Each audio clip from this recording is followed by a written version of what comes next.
नमस्कार, देश प्रदेश में आपका स्वागत है। मैं हूं अदिति राजपूत। देश के अलग अलग हिस्सों से कई चौंकाने वाली खबरें आ रही हैं। कोरोना के वक्त में छत्तीसगढ़ से खबर आई, जहां पर राजधानी रायपुर के सबसे बड़े भीमराव अंबेडकर अस्पताल में डॉक्टरों की लापरवाही का बड़ा मामला सामने आया है।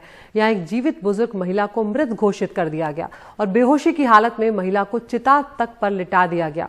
तभी अचानक उनके शरीर में हरकत हुई और जैसे तैसे उन्हें जल्दबाजी में एम्बुलेंस से वापस अस्पताल ले जाया गया, लेकिन वहां पहुंचकर कुछ देर के बाद महिला ने दम तोड़ दिया।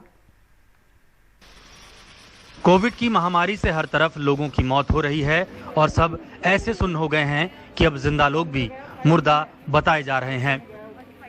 छत्तीसगढ़ की राजधानी रायपुर में 72 साल की एक बेहोश महिला को डॉक्टरों ने ठीक से जांच किए बिना ही मृत बता दिया। मायूस घर वाले भी चिता पर लिटाने का इंतजाम करने लगे तो उनके शरीर में हरकत हुई। पता चला वो जिंदा हैं।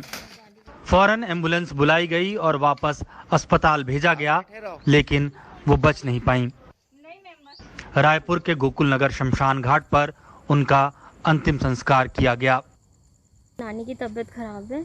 नानी को कोई कोविड सिम्टम नहीं था, लेकिन सही वक्त में शायद ऑक्सीजन मिलता, सही वक्त में चेस्ट कंप्रेशन मिलता या एक ड्रिप लगा देते या कुछ भी, है ना, क्योंकि बीपी भी आ रही थी, ऐसा नहीं कि बीपी नहीं आ रही थी। हाँ, दोबारा लेके गए, हमारे पास ऑप्शन नहीं था, कोई प्राइवेट में नहीं था। उन्होंने बोला वेंटी करा लो, तो हम कहाँ से खोजेंगे? ना उनको बीपी ना शुगर कुछ नहीं। अस्पताल में कितने दिनों से थी? आज ही गए हम, तुरंत इमीडिएट जैसे। एक और जान जो लापरवाही की भेंट चढ़ गई।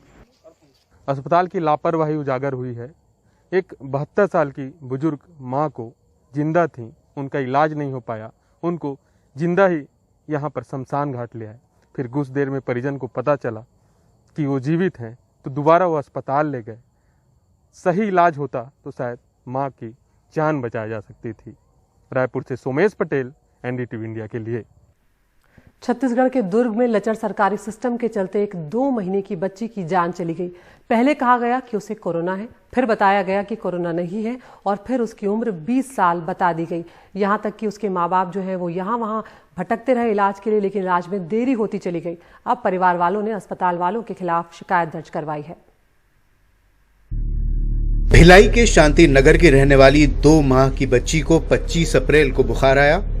दुर्ग अस्पताल के डॉक्टरों ने पहले उसे कोरोना बताकर रायपुर भेज दिया। रायपुर के अस्पताल ने कोविड मरीज होने की बात कहकर कहीं और जाने की सलाह दी। 24 घंटे एम्बुलेंस में भटकने के बाद बच्ची की मौत हो गई और इसके बाद आया एक एसएमएस, रिपोर्ट नेगेटिव है, लेकिन रिपोर्ट में बच्ची की उम्र 20 साल बताई गई। मेरी छोटी सी भांजी थी 2 महीने की। बुखार की वजह से हमने 25 तारीख को जिला अस्पताल दुर्ग में हमने उसको भर्ती कराया है, रात को 10-11 बजे के आसपास। उसे जब टेस्ट किया गया तो उसे कोरोना पॉजिटिव बताया गया। रात को 3 बजे हमें बोला गया कि बच्ची को अब वेंटिलेटर की आवश्यकता है। वेंटिलेटर हमारे दुर्ग जिले में नहीं है, आप इसे मेकाहारा हॉस्पिटल रायपुर, जो कि doctor Bhimrao Ambedkar memorial hospital है, वहाँ ले जाइए, वहाँ कोरोना का इलाज होगा। हमने गुहार लगाया कि कम से कम प्राइमरी स्टेज में उसको कुछ ट्रीटमेंट दे दीजिए जब तक आप लोग बेड चेक कर रहे हैं।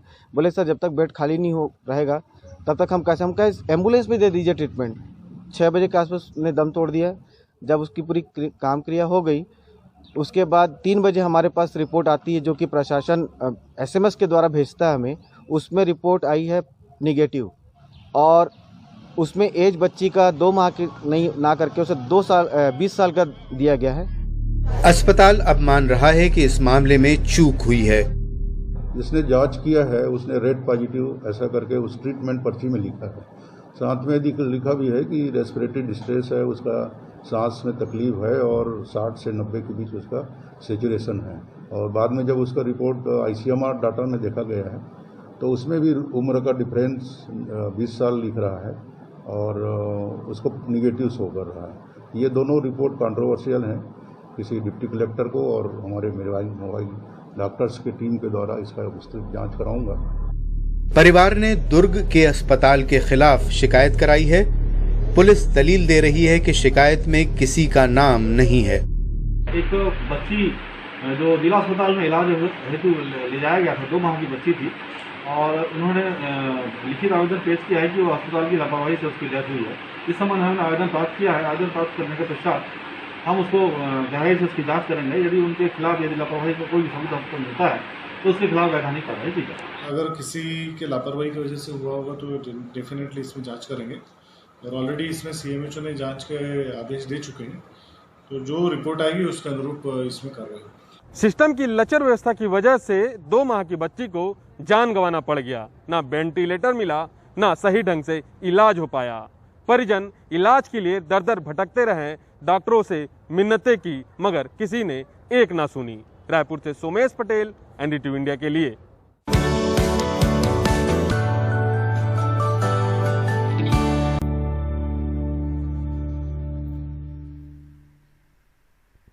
देश भर में कोरोना के मामले रोज नए रिकॉर्ड बना रहे। वहीं आज पश्चिम बंगाल में 8वें और आखिरी चरण का मतदान हो रहा है। आज मालदा, मुर्शिदाबाद, बीरभूम और नॉर्थ कोलकाता जिले की 35 सीटों पर वोट डाले जा रहे हैं।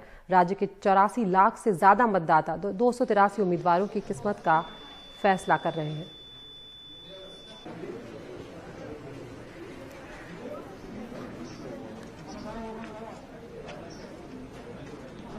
आठवां और अंतिम फेज इलेक्शंस के लिए पश्चिम बंगाल में आज वोट 35 सीट में और एक एडिशनली शीतलकुची में भी वोट हो रहा है।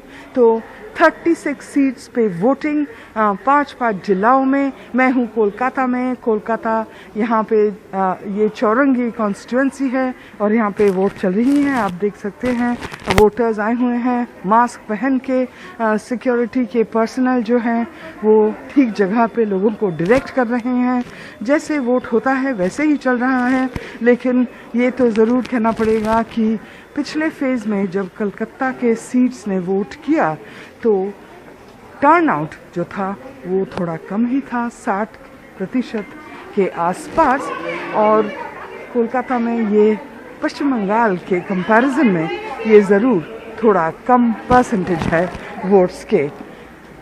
लेकिन वोट फटीग तो ज़रूर है। उसके ऊपर कोविड। पश्चिम बंगाल में कल 77 लोग मारे गए हैं एक दिन में। कोविड सर्ज में 16,000 से ज़्यादा लोग इन्फेक्ट हुए हैं और उसका इम्पैक्ट तो ज़रूर है टर्नआउट पे और वोटिंग पैटर्न्स पे। और दुश्चिंता ये भाई साहब आए हैं मास्क पहन के। दादा की बोलबेन এই কোভিডের মধ্যে वोट? बात ये है कि कोविड हो और कुछ भी हो, लेकिन अपना हिम्मत सबसे बड़ी चीज़ है। उसी के अंदर हम लोग फाइट करके वोट देना है। क्या बढ़िया बात है। एंथुजियाज्म का कम नहीं है वोट में।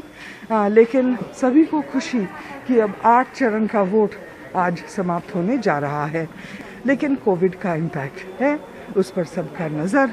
अब यह 8वां चरण ठीक ठाक हो जाए तो अच्छी बात।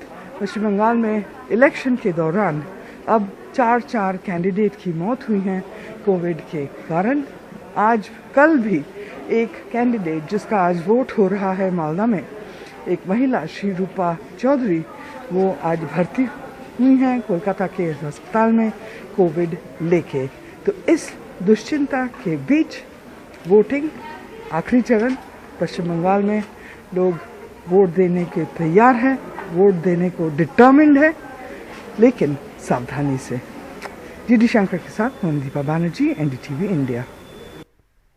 तो सोचिए हमारे देश में सबसे ज्यादा मौतें दर्ज हुई हैं पिछले 24 घंटों में। सबसे ज्यादा नए मामले सामने आए, लेकिन बावजूद उसके चुनाव जो हैं वो अब तक सरकारों ने नहीं रोके हैं। उत्तर प्रदेश की बात करते हैं, जहां पर पंचायत चुनाव के चौथे चरण और आखिरी चरण के लिए आज मतदान हो रहा है। आज का मतदान 17 अलग अलग जिलों में किया जा रहा है। कोरोना के बढ़ते मामलों के बीच हो रहे इस चुनाव को लेकर लगातार सवाल उठाए जा रहे हैं। पिछले चरण के मतदान की तरह आज भी पोलिंग बूथों पर कोरोना नियमों की धज्जियां उड़ती हुई नजर आ रही हैं। पिछले 24 घंटों में आपको बता दें उत्तर प्रदेश में कोरोना के 32,819 नए मामले सामने आए हैं और 264 लोगों ने यूपी में अपनी जान गंवाई है। फिलहाल राज्य में कोरोना के एक्टिव मामलों की संख्या 3,06,000 से ज्यादा है और तस्वीरें देख के आप अंदाजा लगा सकते हैं कि यहाँ पर कैसे आखिर कोरोना नियमों का पालन किया जा रहा है।